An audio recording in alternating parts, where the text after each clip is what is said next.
Bapak Ibu yang dikasihi Tuhan, kita akan merenungkan firman Tuhan. Mari kita berdoa. Tuhan Yesus, terima kasih kami akan mendengarkan merenungkan firman-Mu. Bukalah hati kami ya Roh Kudus, dan terangilah supaya kami mengerti dan kami menjadi pelaku firman-Mu. Dalam nama Tuhan Yesus kami berdoa. Amin. Nah, Bapak Ibu dikasihi Tuhan, firman Tuhan pada sore ini terambil dari Yohanes 20 ayat 24 sampai 29. Namun kita membaca hanya satu ayat saja di bagian ayat 25. Maka kata murid-murid yang lain itu kepadanya, kami telah melihat Tuhan. Tetapi Thomas berkata kepada mereka, sebelum aku melihat bekas paku pada tangannya dan sebelum aku mencucukkan jariku ke dalam bekas paku itu dan mencucukkan tanganku ke dalam lambungnya, sekali-kali aku tidak akan percaya. Itulah firman Tuhan untuk kita, sudah menjadi dasar bagi kita. Nah, tema kita adalah belajar sisi lain dari Thomas yang tidak percaya menjadi percaya. Nah, saudara, kita tahu bicara atau menyebut nama Thomas terlintas hal negatif, ya. Thomas itu peragu, dia orang yang khawatir, yang selalu pakai rasio. Bahkan pada akhirnya kesimpulan dia adalah orang yang kurang percaya, tidak percaya. Ya, faktanya demikian. Tapi tentu kebenaran Alkitab hakikatnya tidak begitu. Karena dibalik skeptisnya atau terlepas dari segala kekurangan Thomas, setidaknya ada 3 sisi lain yang bisa kita pelajari dari Thomas. Apa itu? Pertama, bahwa Thomas adalah orang yang jujur dengan nuraninya dan logikanya, walau belum sungguh-sungguh percaya Yesus adalah Tuhan. Di ayat 25b tadi dikatakan, sekali-kali aku tidak akan percaya. Nah, apakah pernyataan ini baru pertama kali? Tentu tidak. Karena Thomas memang demikian adanya. Temperamen dan pribadinya demikian. Itu kita bisa lihat sejak dalam Yohanes 11. Waktu peristiwa Lazarus, Thomas sendiri dengan vokal, kalau kita mau pergi lagi ke sana, ya ayo kita mati bersama-sama. Dan ayat pasal 14 dalam Yohanes itu juga disebutkan tentang bagaimana Yesus berkata tentang jalan menuju Bapa. Ya, Thomas berkata, tunjukkanlah jalan itu. Barulah Yesus berkata ayat 6, akulah jalan dan kebenaran dan hidup. Tidak seorang pun sampai ke Bapa kalau tidak lewat aku.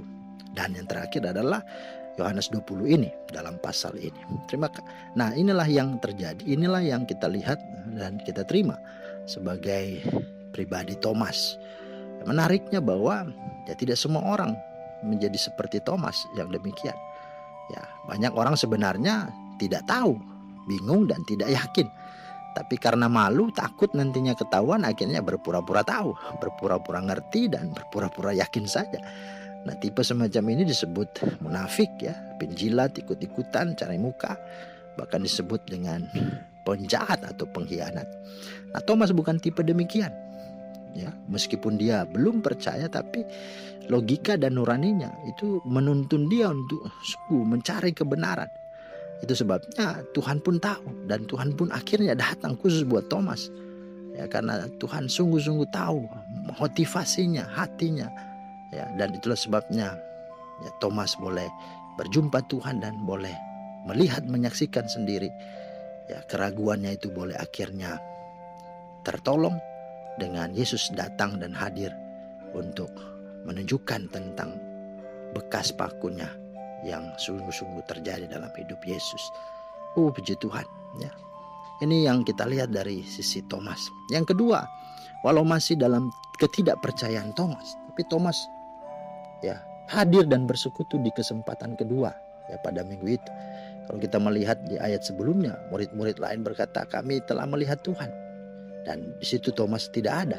Dan itu mungkin menjadi satu ya penasaran bagi dia, lah kok Tuhan datang saya tidak ada.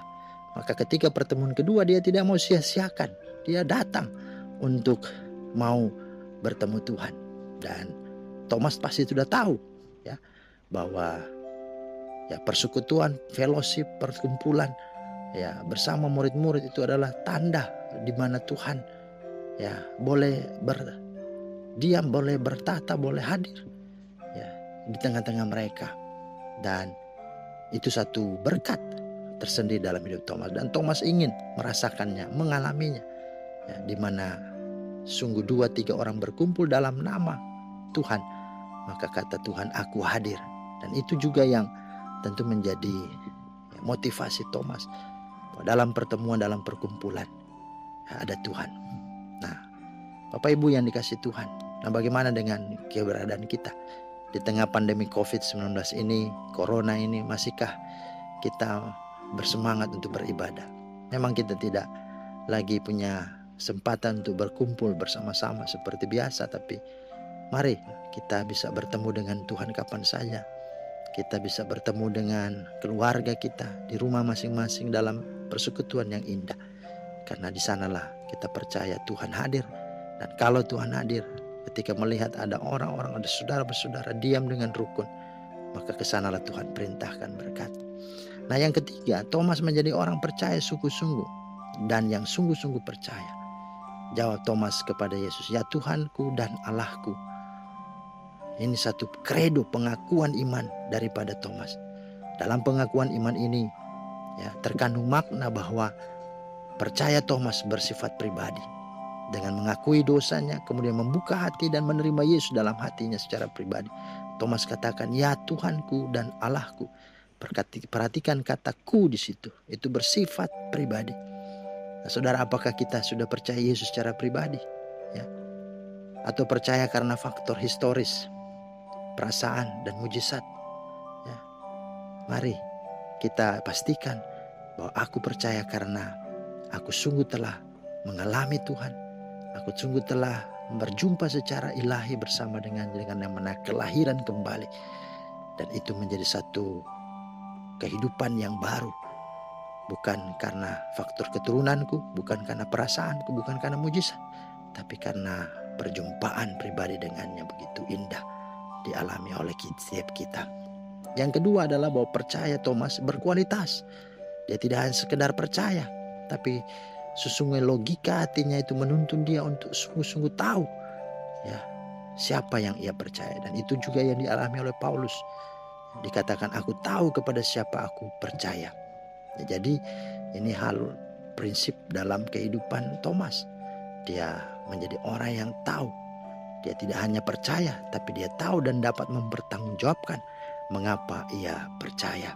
Nah, saudara-saudara yang dikasihi Tuhan Yesus Kristus, ini yang sungguh dialami Thomas. Dan sejarah mencatat akhir dari kehidupan Thomas. Dia menjadi rasul yang militan dalam hal iman. Dia menjadi perintis pembuka jalan bagi pelayanan yang ada di Asia, termasuk di India. Dan dia membuka satu pelayanan jemaat gereja bernama Bartomas. Bahkan di akhir hidupnya dia mati sebagai syahid, sebagai martir di India. Saudara, ini sungguh luar biasa. Kesimpulan dan aplikasinya bagi kita bahwa kebangkitan Kristus membuka kesempatan kedua kepada siapapun tanpa terkecuali untuk diselamatkan. Termasuk Thomas dan juga Anda atau kita semua. Kebangkitan Kristus yang kedua mengajarkan kita untuk jangan pernah menilai siapapun itu sekarang, karena rancangan Tuhan untuk setiap orang itu belum selesai. Inilah makna lain dari pernyataan Yesus, "Berbahagialah mereka yang tidak melihat namun percaya."